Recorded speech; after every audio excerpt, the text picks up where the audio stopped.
Next question is, how would you best address clients who have very stubborn beliefs and the techniques that you're using aren't helping anymore? Great question.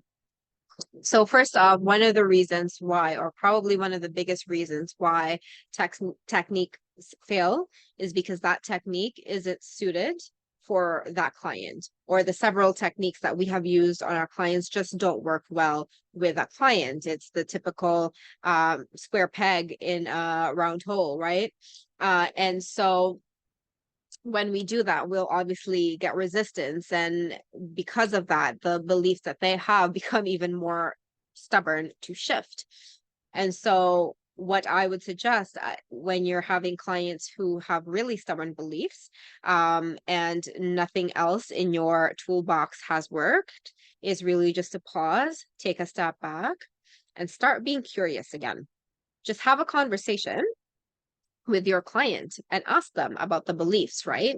And really, when you're curious, when you come from a place of curiosity instead of using a technique, then the massive impact that you'll be making in your client's life is going to be transformational, not just for your clients, but for you as well.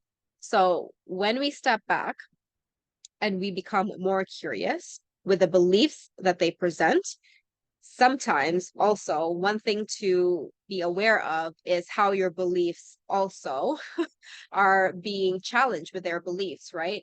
And to make sure that you leave all of your shit behind instead of put it in our sessions, because there are going to be times where we won't agree with our clients' beliefs, right? And so instead of being triggered internally, like us being triggered and now it becoming about ourselves, we really want to focus on our clients instead. So definitely do your personal development work on that. But when a client comes to us and they have a stubborn belief, the biggest thing really that I would recommend is just to be curious and challenge their beliefs. So when you are curious, it's much easier to challenge their beliefs without being an asshole about it, right? So an example would be a client saying, okay, so I just want things to be perfect, but I know perfection doesn't exist.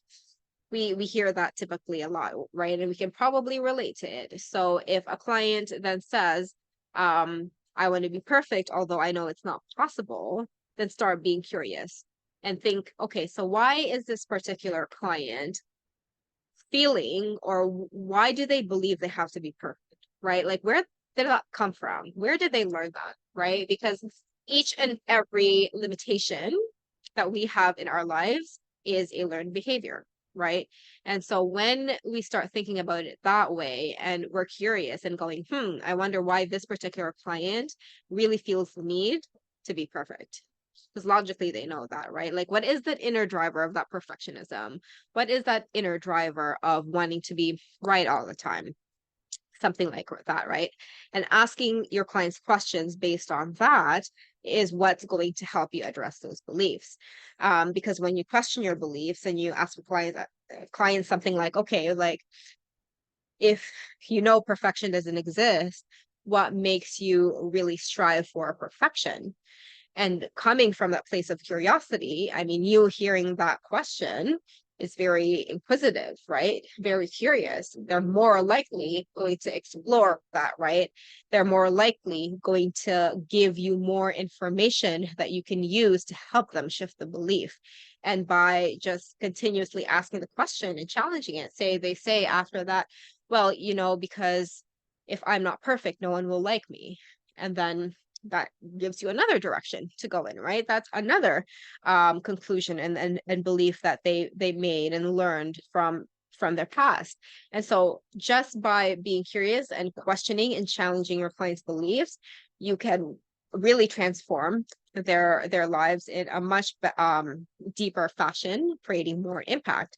And this is the type of questioning and curiosity and the principles that we actually teach in ACH, because if we continue putting our clients in a box by applying techniques, if we choose techniques versus curiosity and just having a conversation with our clients, that can lead to hit or miss results, kind of like the techniques, right? It's hit or miss. It might not work for a client, but being curious about a client's internal experience, really getting to know the client and their thought process is going to be much more transformational, can lead to lasting results, because they, by us being curious and getting to know them, they also get to know themselves in a deeper fashion.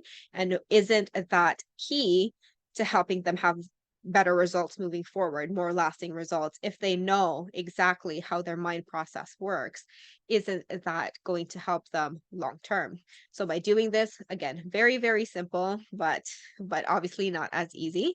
Just be curious, challenge your client's stubborn beliefs, and then see how that goes. If you have any questions at all, let me know. I will see you soon.